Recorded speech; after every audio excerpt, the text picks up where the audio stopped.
All right, ladies and gentlemen, welcome.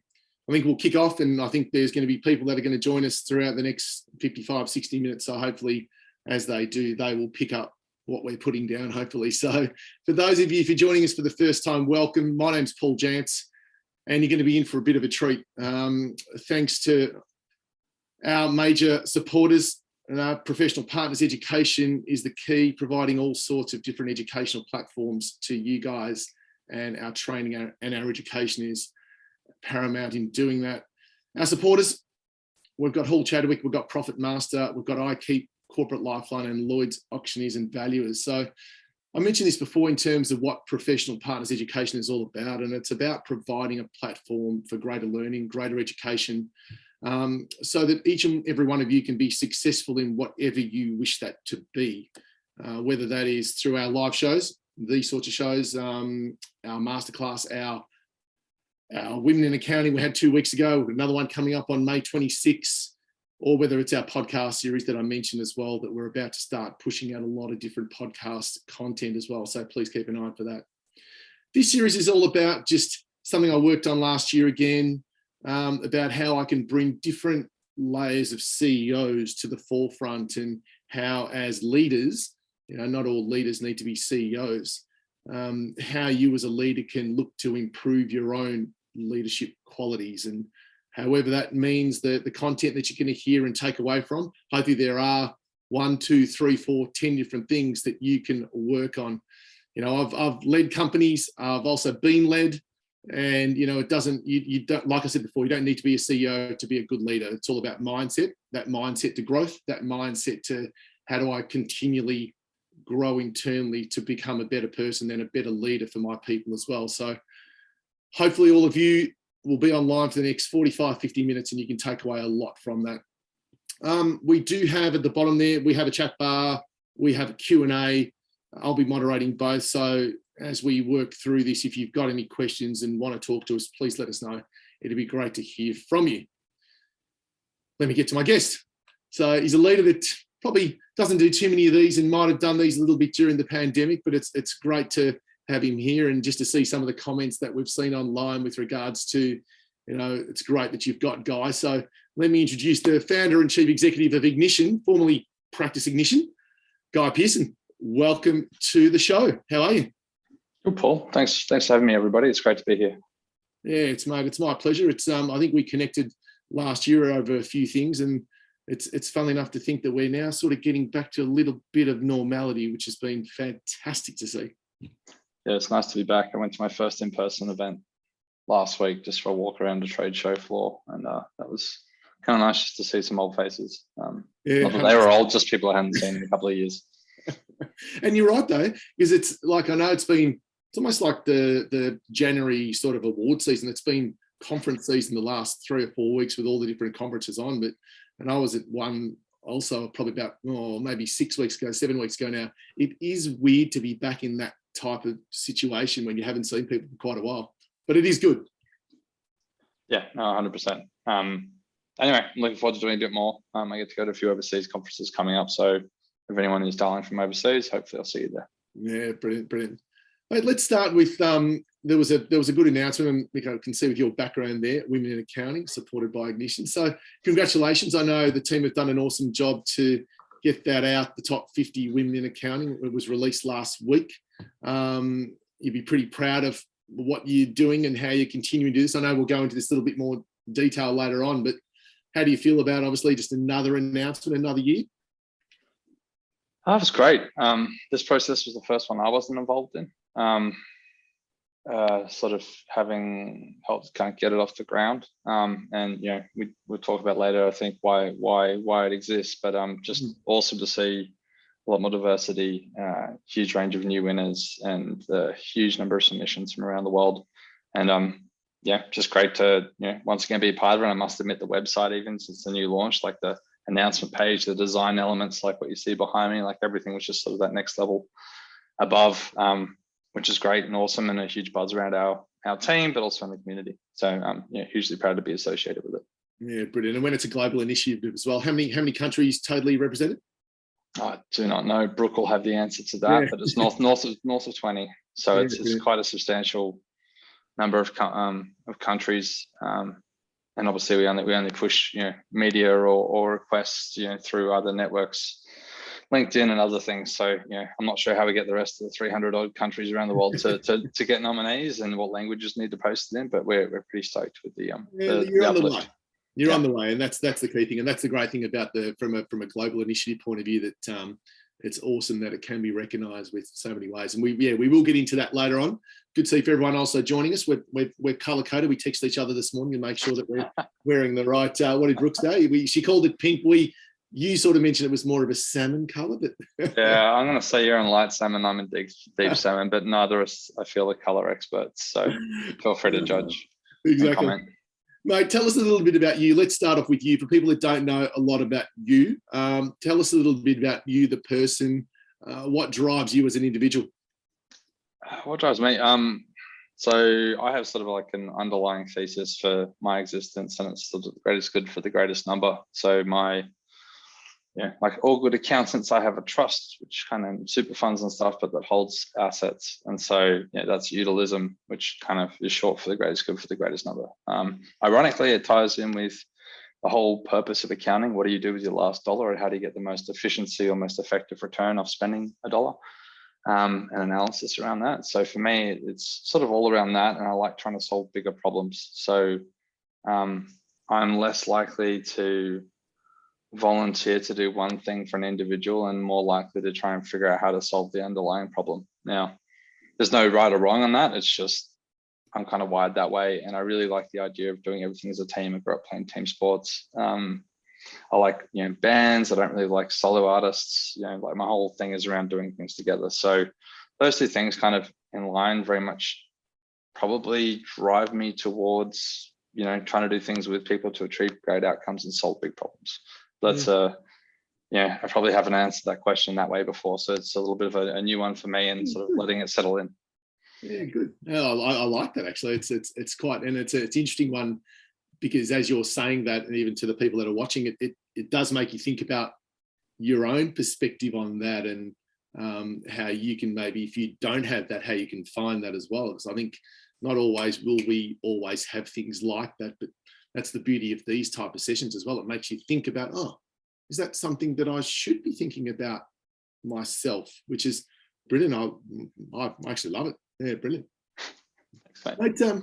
You sort of mentioned before with regards to being an accountant, I suppose you were a CA from what I've read, and you obviously decided to swap the cubicle over to the entrepreneurial mindset and grow this company now, from debits and credits to set up Practice Ignition. Tell us about that. Tell us how you got into that, or why you left, and then why you created what you've created today. Yeah, sure. So I had a history in sort of mid-tier accounting straight out of high school. I won't go into too long a backspill, but sort of worked at two different firms in Sydney. Had a great time at both. Decided to leave one to start a cloud accounting firm in 2000. Decision was 2008. I'd finished my CA, was sort of on the path to get tax agent's license, etc. And went overseas, spent all my money like a very bad accountant after the GFC. Came back to work at Four Pines as one of the first bartenders at night and kicked off Interactive. And that kind of began a period of my life. I was 25 of throw everything against the wall, see what sticks. So like very entrepreneurial. I had time, I didn't have money, didn't have attachments. And so with that came, try a whole bunch of different things. So the accounting firm was first, and then it was, what tech doesn't exist in our world that I could potentially figure out how to build to solve problems. And so there was a few ventures. I mean, I think you talked about failure later. Like for me, they were just learnings, so we can dig into those a little bit deeper later on. And off the back of that, settled on one. So I was very, very frustrated that unlike my clients at my accounting firm, they all in software and e-commerce effectively at early 2011. Why? That they had a source of truth, like a contract between two parties that stipulated what was going to happen, and it drove their back-end systems and updated marketing, all those sorts of things. In both instances of those industries, so software and e-commerce, why it didn't exist for services industry. Now we'd launched monthly recurring as sort of a go-to-market for everything that was standardized monthly or quarterly, and annualized, we would just do monthly retainers, and then we'd have projects, which would be a different kind of pricing mechanism. But finding out a way to run that was connected to the contract, invoicing, collections, and driving workflow. So no work that was done, because accountants want to help people, no work that was done didn't have a contract that the clients had signed off on a variation. So we could always get paid. And I band-aided a bunch of solutions together using the sort of predecessor to Zapier. Once again, I had time, no money. So like I was doing all this stuff myself, and trying not to stuff it up too much. And off the back of that, I realized that it was kind of where I thought the industry would head. Back then, you could only, so, Xero's only model, or the one they recommended as an example, was you on-sell the subscription to your clients. Yes. Same with Receipt Bank or Dext, and everyone was kind of following suit. So for me, two things were clear. Small businesses don't like surprise bills. Running a monthly business in accounting lined you up to distribute software and be a part of the subscription and be in the data flow. And thirdly, it was better for cash flow for everybody. And so all those things kind of aligned. Couldn't figure out why there wasn't a solution, or why certain individual software players didn't sort of line up together in a better way through APIs. And got very frustrated, was stubborn. Once again, had time, not money, but had a little bit of cash lying around to kick off an MVP. So brought on one little angel investor with me, and basically set about trying to find some designers and coders to try and build a minimum viable product. So like the very first ugly version you see of anything, to get some feedback on whether or not it was just me and I was crazy, or if people thought that they would want to use this product. That's kind of how it all transpired. And as it turned out, people were keen to use the product. It's fair to say that we probably built the product on a little bit too narrow a spec at the beginning. E.g., it was almost modeled on my accounting firm, which is 90% fixed fee. And people were on their transition to that as opposed to that on day one. And so, lots of early learnings, and thankfully managed to get off the ground, finally get some customers a year or so later that were paying, and raise some capital. And, I cannot write software. I'm not that talented. I can build you a bad website at the best of my abilities. And so, off and away we went, and, sort of fast forward, what are we, 9 years, 9-year overnight story of some success. And here we are. There you go. So the idea was what year? 2011 was kind of like the back of the beer coaster. Okay. 2012, I think incorporation date might have even been 20. Yeah. I was an accountant that owned an accounting firm. Like, rule number one, assign the IP to the right entity. Two, pay all the invoices out of that entity, so you never have any issues or questions around that when you go through legals and due diligence. So 2011 incorporated, registered domain names, that sort of thing. And then 2012 started building the product after designing it. And then we didn't launch it till the end of 2012 at the second Xerocon in Australia. Okay. So September, I think. And then we didn't hire anyone onto the team until early 2013. And at that point, we had someone in Sydney. I was in New Zealand, thinking that would be a big market for us, working out of Xero's headquarters. Thank you, Rod. I doubt you're watching, but thank you. And then we had one of our developers, is an Aussie guy, but he was based in Shanghai, spending some time with his family. So, from day one, we were kind of very much, distributed workforce. And then we all came back to Sydney sort of later that year. And ironically, it was around about the time we had our first customer. So it was a very momentous year, really. Yeah, I can imagine. Wow. And congrats. So fast forward to today, being whatever it is, the 5th of May. Hard to believe it's the 5th of May. How many people you got in the team? How many countries you operating in? 180, give or take, a few. And we have people in. We had a survey when we launched our new brand, and I wasn't involved in preparing the questions, but apparently we have people in 26 cities, which blew my mind. So I think we're only, like, offices or locations that we would put on our website. There's probably 6 or 8 countries. 10. There's probably 7 countries where I'd say we have team, and then we have a few other people kind of dotted around, or people who got stuck traveling places in COVID and just decided to stay where they landed, as an example. So take me through quickly, because it was last year you changed from Practice Ignition to Ignition. Oh, it's about 8 weeks ago. I'm glad it feels that long ago for you, because it means that it feels like it's always been that way. There you go. There you go. Yeah, so it's not too distant future. So kudos to my marketing team, did an amazing job. So why the fairly change? recent. Yeah.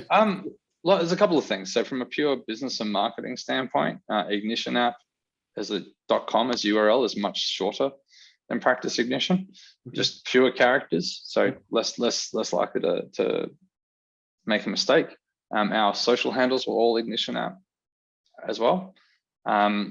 Practice in the name is something that related us to the industry that we served.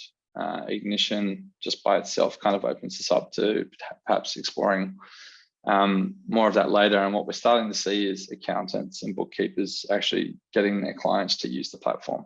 And that percentage is growing.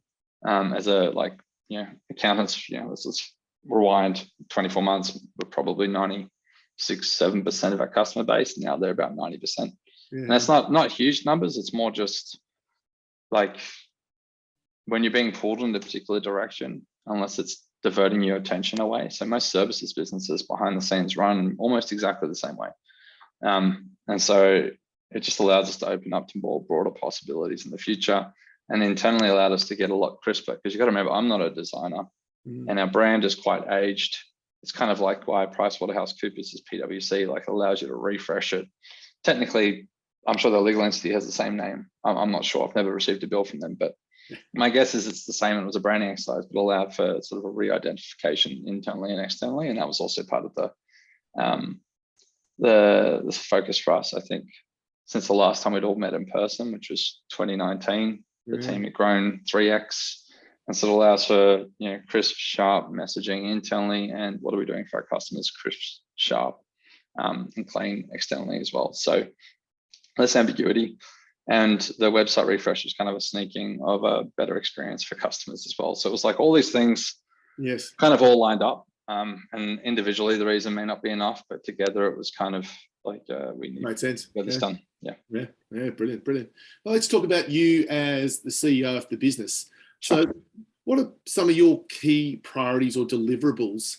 And probably there's a couple of questions here. Key priorities, deliverables, and where do you probably spend the majority of your time? I know certainly, and this is a good one. I really want to sort of delve into, because I know a lot of the firms often, and not just firms, I suppose, but people in general often use time as an excuse to focus in the area that you should be focusing on. So really keen to hear what your thoughts are there. Okay, priorities, deliverables. Look, my focus is mostly on my immediate team, so our SLT. Like if that team's working, then theory states the rest of the team should be working and getting the information they need. I see myself as a removal of blockers first and foremost, particularly as we unwind. So 2 years ago, I was doing payroll, bookings, logistics, travel, marketing, anything and everything basically. When we had 50 folks. And so part of that's been unwinding, like the hit by a bus potential downside of myself and my co-founder Dane. And then part of that is we brought on some great senior folks, and so empowering them to do great things with their team. Other than that, huge focus on team generally. Like I think culture wins at the end of the day. And so what can we do to make their lives better, or stepping in to help solve an issue if we've got one. I'm still involved in recruiting for I would say 80% of our hires. Okay. And it's, I don't know, I feel like there's some level of consistency. I think people like to speak to the person running the show, but also from my standpoint, I want to make sure that we protect the culture that we've built. And the last bit for me is probably the innovation and strategic elements. So my job is to try and see around corners or look forward, think about where we need to go, and then bring that forward and what are we doing now. And then there's a whole bunch of other, let's call it admin stuff, which is incredibly important. Yes. As a former accountant, so stakeholder management, shareholder reporting, et cetera, et cetera. Yep. But I wouldn't say that it's like a part of what drives the organization forward necessarily, although we've got some great shareholders and stakeholders in the mix who are super helpful on particular subjects. Yeah, good. Do you mind unpacking a little bit of the term you used there, unblockers?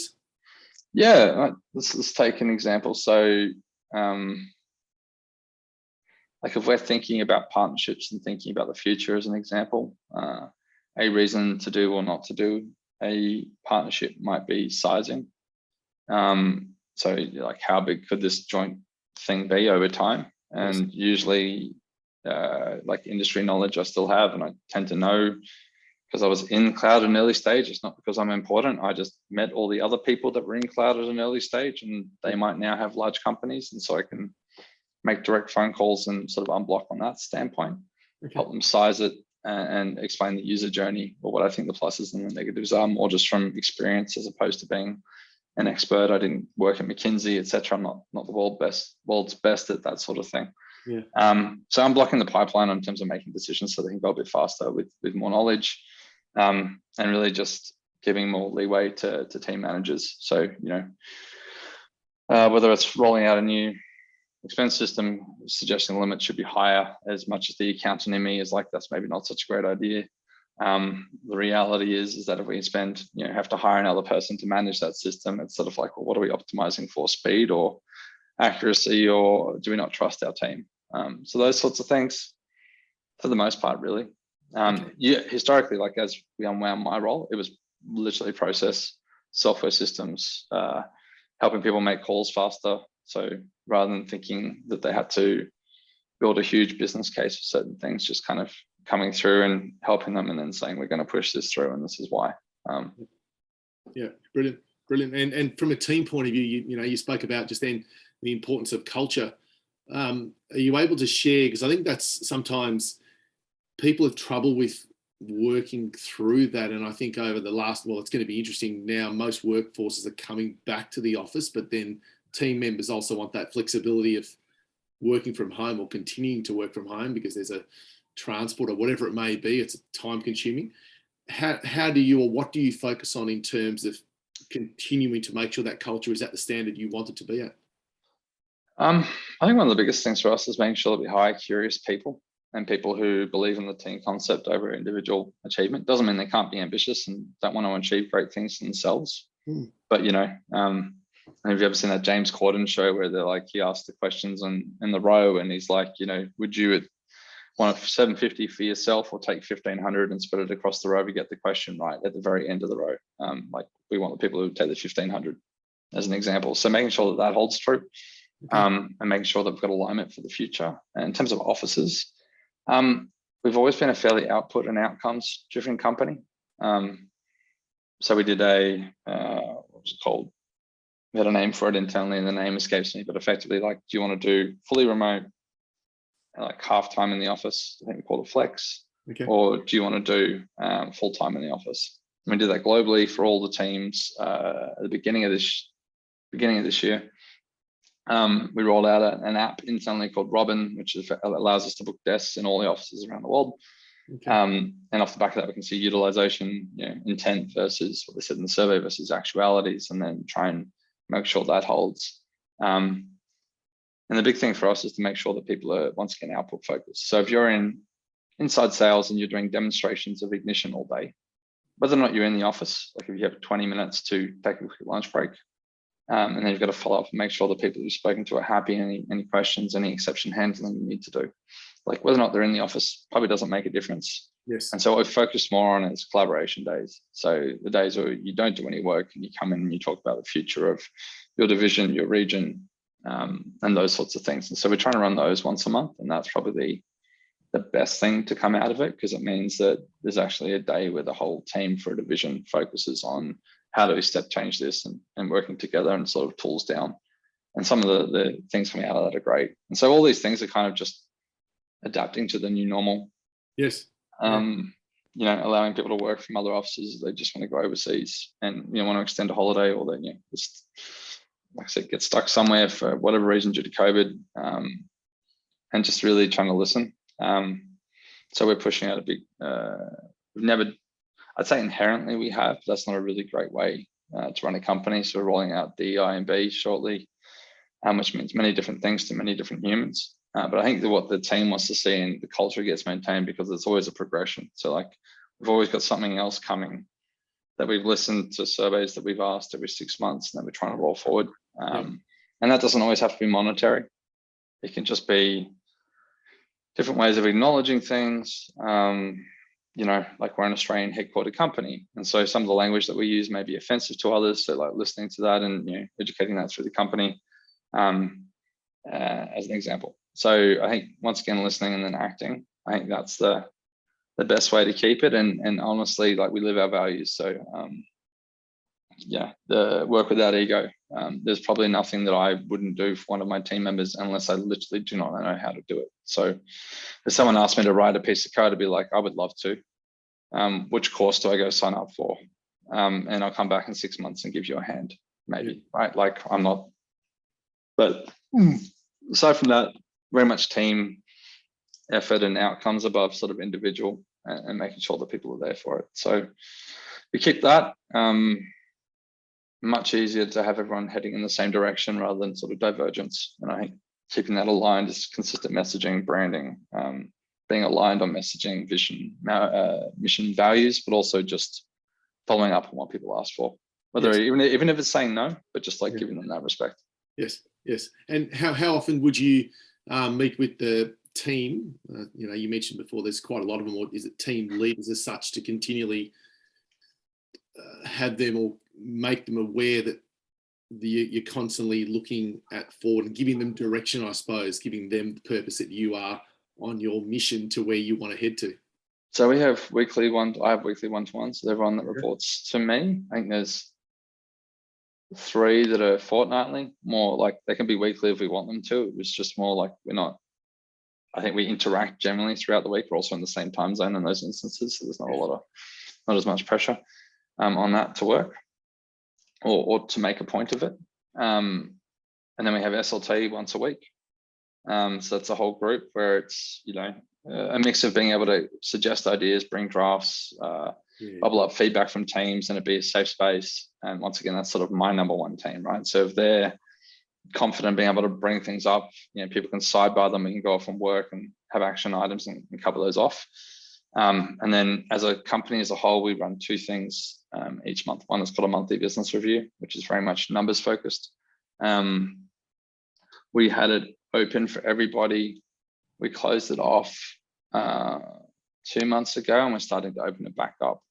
Reason why we closed it off was we were finding that like there wasn't much interaction, and so the hard part for us is how to try and encourage the interaction where they might be intimidated by, you know, one of the team leads, and I don't mean intimidated like, you know, carrying a hammer, but like, do they feel nervous about asking a question? Yes. And so trying to introduce it a bit more slowly this time rather than just being on. And I don't want people to feel forced to come to that. Whereas all hands is kind of what happened last month at a high level from a financial standpoint, and more about what's coming up and things to celebrate, etc. And so that's where we kind of expect everybody to attend. It's where quarterly awards are handed out. And so we tend to find this a much better attendance there. And clearly I did not get a good sleep last night. So you're right? Yeah, I'm good. Yeah, go for it. And look, the key things that, you know, I've just written down as well that, and again, hopefully this is all about learning and education. So to everyone that's joined us today, it's great. And team, you've mentioned that more than once, and it's not about playing as individuals. You don't mind people learning as individuals, but playing as a team to win is really important. And we even spoke about that off air before. And you mentioned a good one, working without ego, which is, that's pretty difficult to do sometimes as the owner or the major shareholder, whatever it may be. But that's a good one to be able to be aware of how to shelf that sometimes, isn't it? I think it probably comes. So like I had a very great couple of mentors who are my employers or my bosses, my sort of partners that I reported to through a few lines of people coming into the profession. And I took it away from one man in particular. You know, he was the first partner I'd sat next to in an open plan office, and this is early 2000s. Did not wear a tie. He wore a bow tie to board meetings, ironically. But I think it was more from a like, everyone knows Peter by the bow tie guy, even if they don't know Peter by his first name, right? So like, he's memorable. And just the like actions speak louder than words. Yes. So There was never any notion of talking down. There might have been a notion of you need to pick your socks up, so do better. And encouraging and kind of, he would ultimately end up dropping us in the deep end and sort of like saying, I've got the life vest if you need it, but let's see if you can swim, if you know what I mean. So that was more his style, which ironically ended up working quite well for me. Internally, like I said, I think the culture of no one saying I'm too important to go deep diving or try and solve a problem, I think is the most important thing. But they also need to be smart enough to say, I don't have the skills to go do that. And is there anyone that can help me? And so we've got people lean in at Ignition. It's awesome. Like as I've stepped or been pushed, depending on how you view it, like as the company gets bigger, I can't be as involved in all the projects. Like when we were smaller, there was like 3 projects going on at any one time. Now there might be 20, which is awesome, but it's really hard to stay on top of all of them. And so I get pulled in on certain ones and not on others. And it's great that the team are comfortable and like, I think you might actually need to attend this session, and they give me like the too long don't read or the TLDR of why. And I'm like, cool, yeah, I'm down for that, and try and be helpful. Yeah. Do you guys use to manage your projects that you just spoke about? Do you use any particular software, or is it an internal? It's Asana for 90% of the business. The exception would be Jira, which we use for technical support escalation, and it's where the engineers manage their roadmap. Right. Very much a different use case. Jira is infinitely customizable, which engineers can then change their workflows like month over month, quarter over quarter. They think of a better way of doing something. Yep. And Asana is a little bit more structured, even though it's fairly free flowing. And all the Jira stuff integrates to all the dev tools they use. Right. Whereas Asana is more generalist. Yes. And the two can actually integrate. It's just that's a bit of a double touch. So there's no point. So we use that, and we started using something for meetings internally called Fellow. Oh, okay. And it grew within our organization like a wildfire. Wow. So if you use Teams or Slack, you use Zoom, and you use a CRM, that's probably one of the common ones. So they don't have all the integrations. It basically makes meeting notes and follow-up actions, and you can link it to your task manager individually. So we use it a lot for one-to-ones and leadership team meetings or group team meetings, so that you can build actions and automation. So to go and create next week's agenda based with a follow-on bits, remind you about it, link to the action items. Like it just kind of almost acts like never had an EA. I don't think I really want one, but it kind of feels like sometimes it acts like an EA to get you prepared of what's coming up. Okay. Wow. And that's Fellow. I think it's fellow.art. Okay. Brilliant. Man, I'll look into that as well. So mate, tell me about as we get more into this in terms of strategy, who sets the strategy?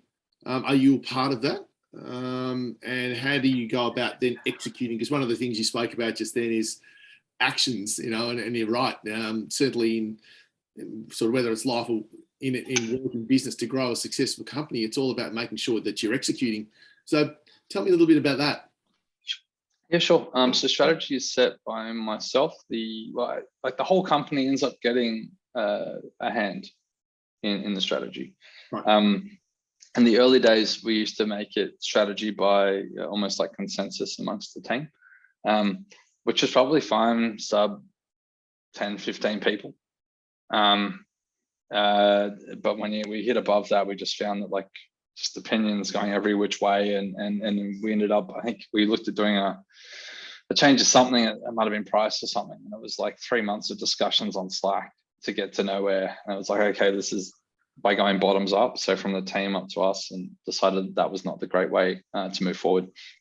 So now it's Dane and myself, so my co-founder. Yep. Then we'll engage with the SLT and maybe a few other key individuals who play kind of supporting roles. So for instance, our head of data is not on the senior leadership team, but is sort of like slightly one click removed. And so we'd engage with himself, with some other people on the team. Maybe a product marketing lead, Kasha, she's amazing. So like we bring in a few other people to be like, okay, what else do we need? Partnerships team under the SLT, so we might engage with someone from there. Okay. And so we're tend to build it out, but usually what's happening is it's then Dane and I. So once again, SLT and leadership look at problems that we think we should solve. in a given time frame. Dan and I will give kind of like, I think in this case, we're working through a like a lean canvas kind of approach where it's these are the things we think we want to achieve. Yes. How we get them to market, how much do they cost, what we're not doing and why, risks, rewards, team required, and sort of overall vision. So we'll present that to them probably at the same time after we've been through another feedback loop with those key folks. We'll then share it with the team. And so then it's more of a top-down, bottoms-up. So this is what we're thinking and why. And strategy, this is more like multi-year as opposed to like, what is the strategy for something small? Right. So something small is probably just bubbles. Team lead probably comes up with it, goes up one layer, chatted SLT, go back, done. But for something bigger, it's this process. So team will see it. They'll have a chance to ask questions, call BS if they think something just flat out won't work. Ask questions if they think we've missed something. We'll then go back on the Q&A with them. And so we're doing that halfway through this year. Okay. And then at the same time, we'll start to engage our board. And so our latest shareholder has a fairly active role. He led our last round, JMI, and they've got a great team of experts, analysts, everything that they have on staff that have operated, built and sold 3 companies back to back and joined JMI for whatever their expertise was. And so we will then pitch it over, throw it over the fence to them as we're sort of still refining it and look for the board to start calling BS. And then ideally we'll get to a board meeting at the end where it's signed off on. Okay. And for us, then it's, replayed back to the company. And sort of like we lock in all the things around it that we're sort of looking to measure ourselves by. But it's not, for me, it would be pillars. So like, what are we looking to achieve? What are the key hires we need to make? What are the assumptions around those pillars? Because not every idea works. When will we know if they're working? Does it move? Cost saving, efficiency, revenue. Is it a defensive play where it perhaps rules out the competition, like those sorts of things. So it's a fairly involved process. It tends to drag out, mostly due to time zones and people being busy, but it tends to roll out like that for sort of 3-year. And then yearly is sort of a smaller condensed version of the same thing. And it's like review against the 3-year. What team, what's our cash envelope? So we're a company that invests more than we make at present, hence the capital raises. And so it's, within the cash envelope of what we were looking to spend after growing revenue, what's the best we can get done? Or is there a bet for the following year that we need to make this year where we would look to extend or accelerate the expenditure?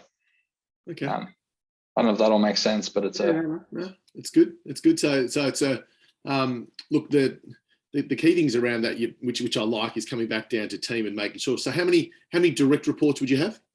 I have a lot. I have like 12. Okay. And that's not meant to, I don't know. I feel like I've ended up there as we've scaled up because it was a smaller team and now it's a bigger team. Yeah. We haven't kind of put we don't have the COO position. We don't have a CRO position. And so you can imagine anything that's in there kind of that it's leading something is bubbling up to me at the moment. Yes. Okay. And when you're going through that, because you still mentioned that you're getting involved in a lot of that recruitment stage, what are some of the critical traits you're looking for people? I know you mentioned culture was so important, but what are the critical traits that you look for and why? Quick responses to questions.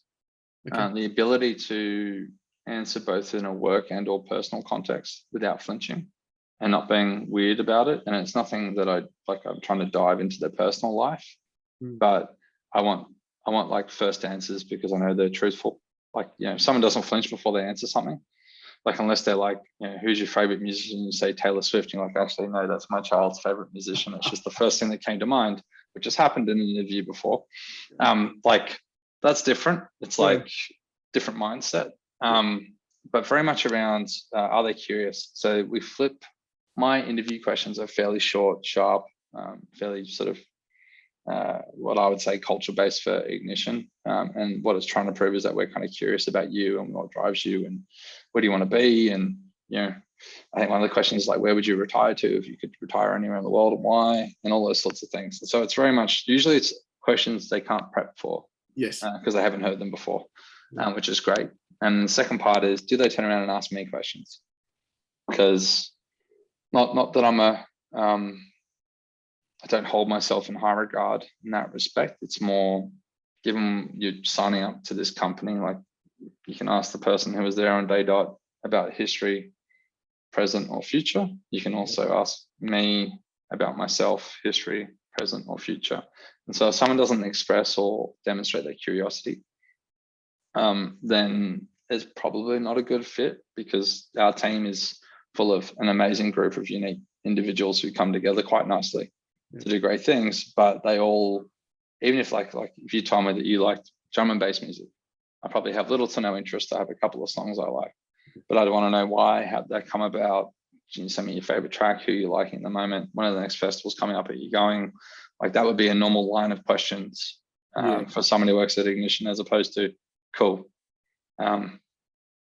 So it's so more, I guess, consultative. And then the last bit is, different positions we have different kind of personality types, and it doesn't mean we don't want all folks to stay on a disc profile.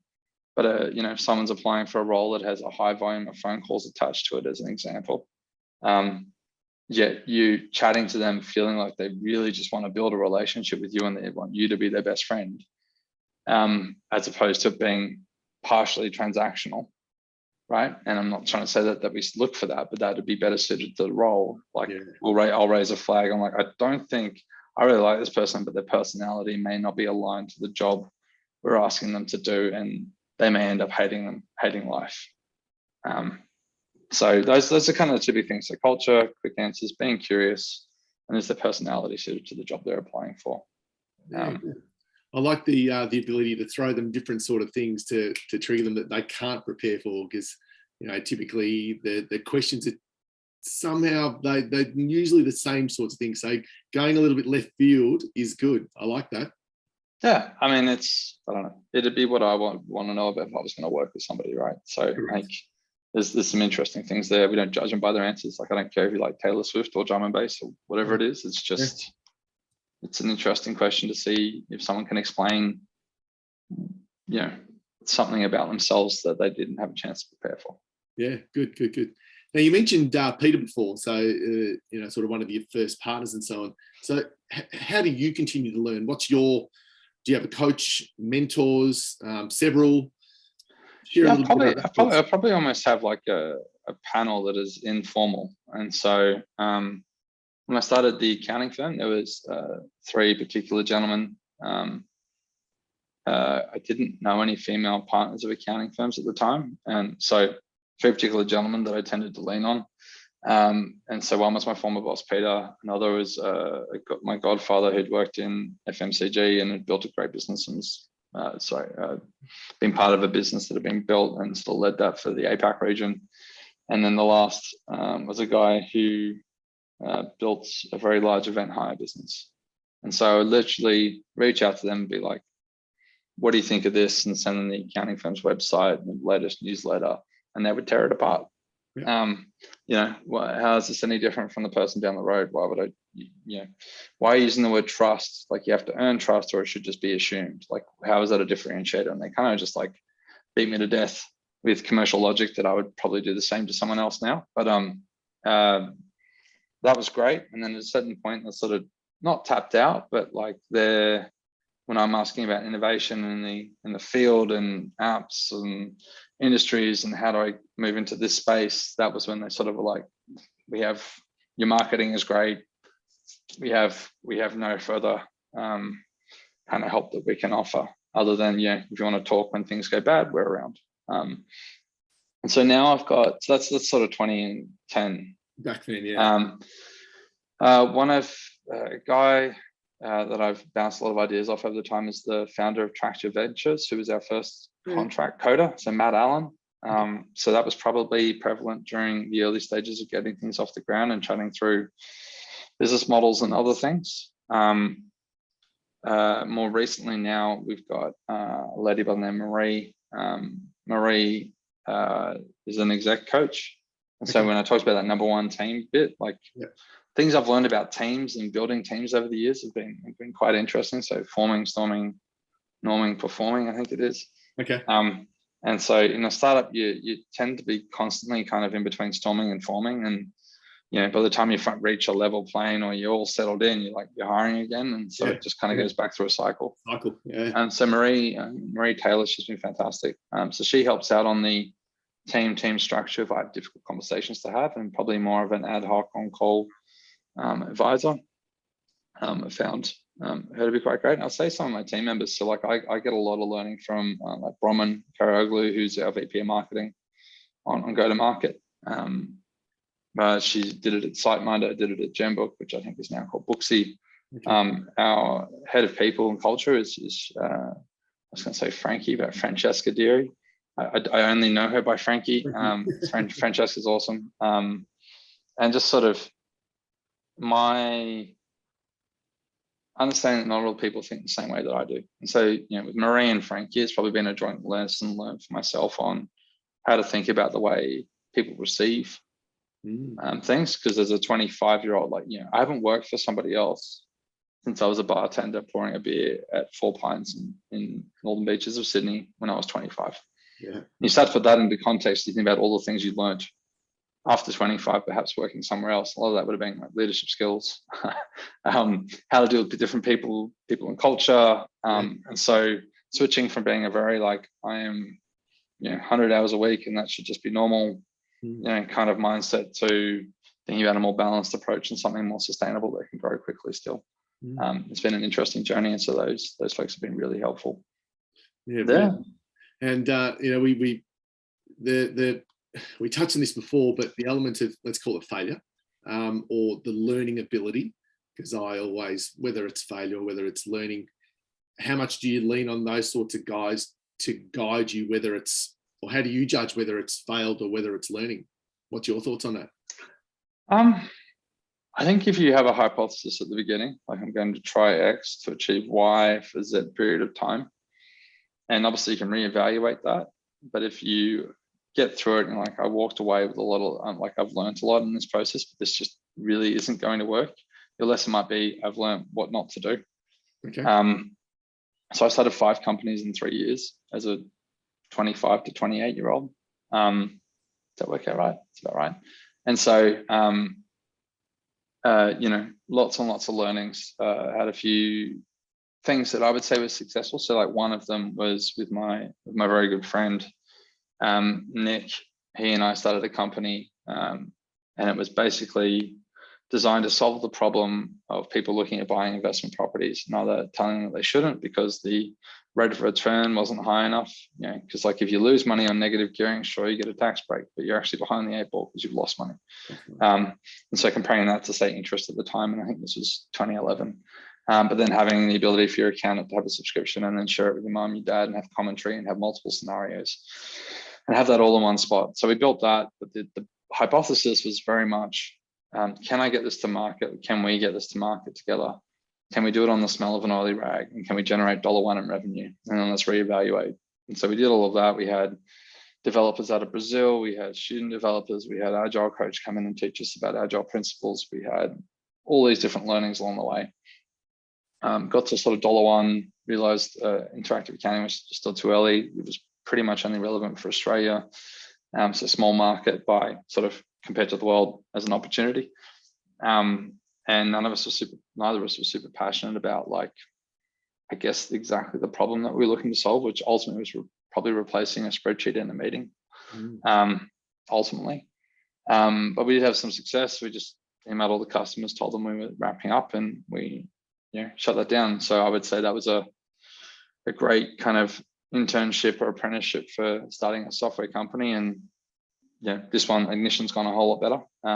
But I was probably more stubborn around the fact that it could be successful as well. And I was interested in it. Yeah. Look, it was interesting. The show we ran 2 weeks ago, I think Ali was talking about, learn to say no. And that's a huge thing. Isn't it? And it's something that sort of resonated with me because we, as people, we don't like saying no, but because we want to help other people. And it's an interesting one where you get to that stage where you are you start saying no, and it's quite empowering to actually say no.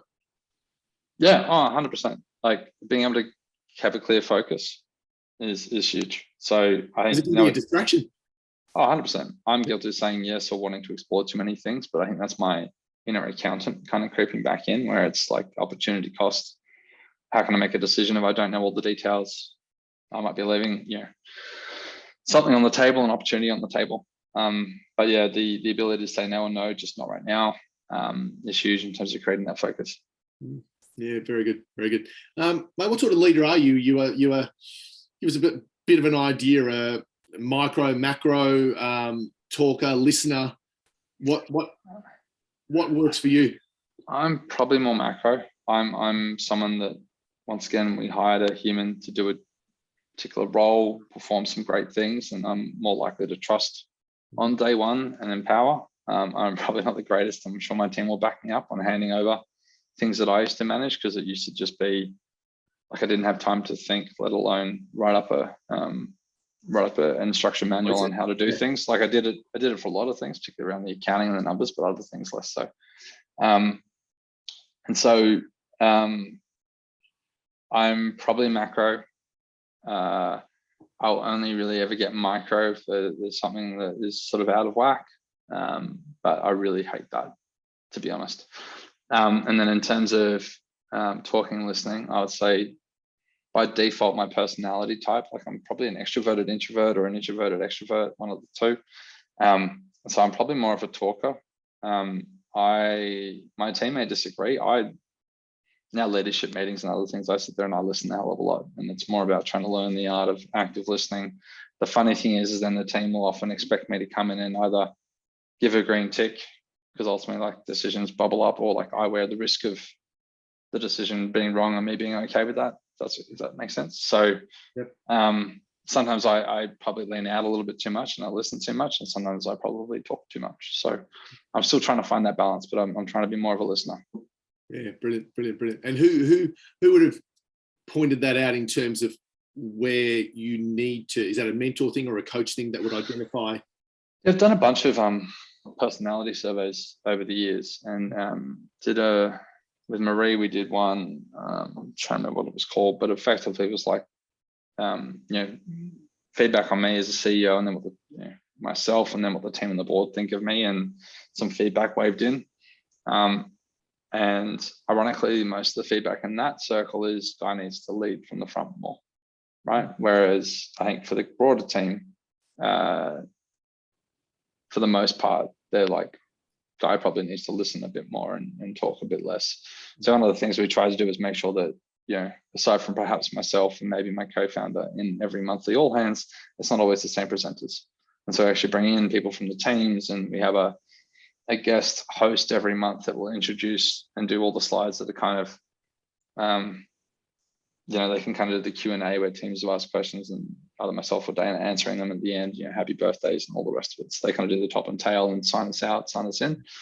And then, I get involved in a few sections. So we're actively trying to mix it up and try and find that balance. But I would say, it's probably too much talking from the broader team and not enough talking from the leadership team, ironically. It's always an interesting one to get that balance right, isn't it? Because it's you're trying to please all again, but trying to get that balance is always. That's my whole job, right? Like I think I put in there, I view myself as the GM of the team. Like my job is to make sure we've got the right, if you're familiar with sports, sort of be the conductor of the orchestra. Like how can I put the right people in the right positions so that everyone moves forward in the right direction? So whatever feedback they give, I will take and try and enact.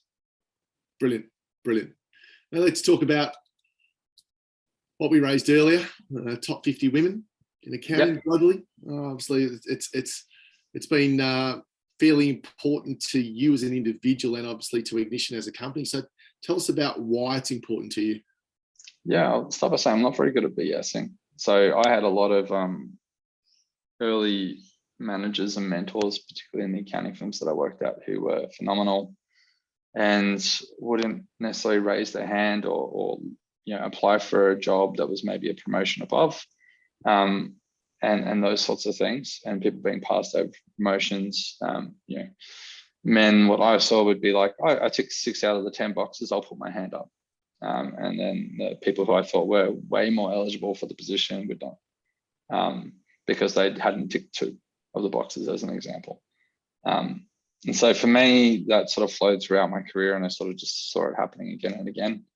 And you can either sit by and not say anything, or you can put your hand up and kind of do something about it. So, my first hire for the accounting firm was a woman by the name of Lisa Callaghan. Lisa was the first partner at Interactive Accounting, aside from myself. She was the managing partner for a bunch of years before Gareth Bryant recently. So, and we hired a 50-50 male-female ratio pretty much the whole way through, if not still today. Ignition, first CFO hire was a woman named Ros Liu, who's amazing. And Ros came to apply for a support position, having a background in SQL and data and being an auditor at KPMG. And I'm sitting there listening to this woman apply for this job of support, and I basically told her that she should take my role. So like, firsthand kind of like seeing this play out. And in between those 2 times, I kind of wanted to just shine a light on the scenario. And so I'm pretty sure the first year I probably nominated like 80% of the candidates, or the people who are nominees. And I might have even written like why they should, like actually filled out like the next layer for them. For me, it's all about setting a tone that's a safe space, that's okay, and that you should put your hand up to be recognized, and really putting that up in lights. And off the back of that began a whole lot of community stuff. And for me, the personal challenge was trying to figure out how to personally be associated with it whilst not taking any of the limelight away from why. And so, I feel like we're on the way. Brooke on our team's done a phenomenal job driving that forward. This year was the first year I wasn't on the panel. And so hopefully it lives on in longevity. And next year, I'm pretty sure I've got an idea working on with a friend who she will be driving a whole lot more off the back of it. So stay tuned. What we're trying to do is really make sure that that's no longer a thing, and that people are comfortable with it. Yeah, brilliant. Just to everyone online, if you've got any questions, please throw them into the Q&A. You don't need to have a question, but if you want to go ask guys something, you're more than welcome to. Mate, before we wrap up, I want to just quickly talk about the expansion. Obviously, that was in the news last year. I'm pretty sure you raised. It was last year. That one was around 50 million US for expansion. Tell us a little bit about that. Is it whereabouts are you heading, and what's the plans to use that cash? Yeah, sure. We probably call them in this press release, right? So we called that out. US is a much larger market than the rest of our markets. It's almost our largest single customer market, and it's already our largest revenue market. And so the expansion into the US is more just calling out the focus, I think, for the media and PR, as opposed to anything that's really going to change tomorrow. And we'll just continue to focus on building a great company and serving customers around the globe. We've got a lot more things that we're working on this year that kind of set the foundation for what's to come. And so super excited about that and the journey that we're on. And hopefully you will start to see, as any of your customers, you'll start to see some of the acceleration off the back of what you see in the product and how you use it come to pass, and be like, super happy that we did raise the capital, because it means that we can deliver more and more software updates. Although we tend to churn one out every couple of weeks, like hopefully you'll start to see the bigger ones starting to come through as well. So just super excited about the opportunity it brings us for the future, and being able to bring some more great people onto the team to go and execute. 100%. Was that a tough thing to bring in 50 million? I think every raise is difficult. I think there were some undertones of what we're seeing right now, where the public companies market had sort of started to decline and was wobbling a bit. And so therefore, being in Australia or doing software and payments, or even servicing a particular vertical as opposed to servicing a broader market, may not have been seen as such a positive. It's never easy to get people's heads around why other people haven't done this. And then, it's just odd. Like some of the things you get on the nose. But many meetings later, we managed to sort of get the round done. We had a few offers on the table. We took one from, JMI led the round, and they're one of Clio's largest investors. They're also investors in people like Point Click Care, which is an amazing software company, but that targets like nursing home software for the United States, right? So they've done, and they were like ServiceNow's largest shareholder before they listed, which is a bit more of an ERP or CRM. And so what we saw was like the understanding of a vertical and the understanding of a horizontal and where they intersect, and relevant experience and sort of a platform team to help us scale up. As I'll say, this is the largest company I've ever worked for. And so sometimes that is a good thing in an investor's eyes. Sometimes it's a bad thing, because I've never been at a company larger, nor at a software company that's larger. So a whole bunch of different feedback. It was great to get it away. It was awesome to celebrate with the team. Can imagine. It just means you can do so much more and faster as well, which is all about bringing it back to the customer, isn't it? Yeah, 100%. That's where our focus is. Yeah, brilliant. Love it, mate. Congratulations. Thanks for it's a great story. And you should be very proud of what you and Dane have set out to achieve and have achieved. And obviously there's still a lot more for you and the team to achieve, which is fantastic to hear. So thanks again. Let me just check. We don't have any questions. So no one's got any questions. If you want to pop them in, pop them in. Otherwise, we will wrap up in probably the next 30 seconds or so. So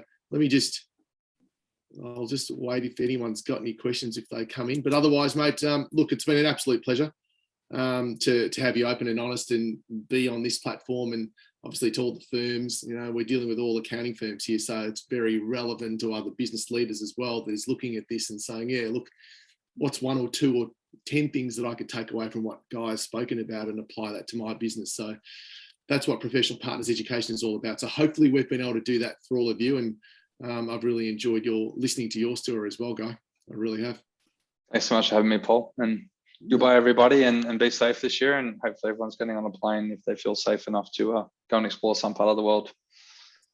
Spot on. So yeah, to everyone joining us, thank you. We've just gone over the 1 hour mark, but thanks for joining us. Keep an eye out for our next show where I've got Ever Performs impressive chief executive Daniel Spitty joining me. So again, that'll be out soon. I think it's on June the 2nd. We've got our next announcement coming out next week for our Women in Accounting virtual lunch as well, which is scheduled for the 26th of May. That announcement, Ali's going to be making an announcement pretty soon there. So look out for that as well. But otherwise, enjoy the rest of your week and signing off till I see you next time. Thanks, Guy. See you later. Bye, everybody.